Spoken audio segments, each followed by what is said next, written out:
KSTA Chittur ഉപജില്ലാ കമ്മിറ്റിയുടെ നേതൃത്വത്തിൽ പഠന ക്യാമ്പ് സംഘടിപ്പിച്ചു. ചിറ്റൂർ CRC ക്ലബ്ബിൽ നടത്തിയ പഠന ക്യാമ്പ് CITU സംസ്ഥാന കമ്മിറ്റി അംഗം SB രാജു ഉദ്ഘാടനം ചെയ്തു. ഇതൊരു സംഘടിത ഗൂഢാലോചനയായി പരാതി കൊടുത്താൽ കേസെടുക്കാം. അവരെ 5 ലക്ഷം രൂപ പിഴയും 5 വർഷം തടവും അവർക്ക് എതിരെ വിധിക്കാവുന്നതാണ്. മനസ്സിലായ? എന്താ കുറ്റം?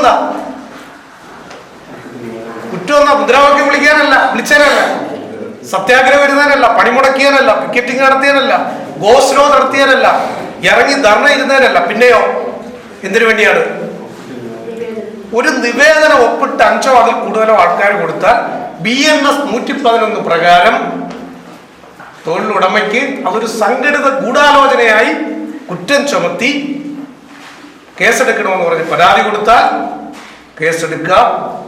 സർക്കാരിന് അവരെ 5 ലക്ഷം രൂപയും 5 വർഷം തടവും വിധിക്കാം.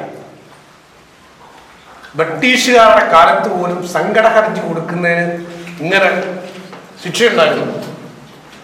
ഉപജില്ലാ ട്രഷറർ A. നാസിമുദ്ദീൻ അധ്യക്ഷത വഹിച്ചു. സർഗാത്മക സംഘടനാ പ്രവർത്തനം എന്ന വിഷയത്തിൽ KSTA ജില്ലാ ട്രഷറർ G. പ്രദീപ് സംഘടനാ ക്ലാസ് നയിച്ചു.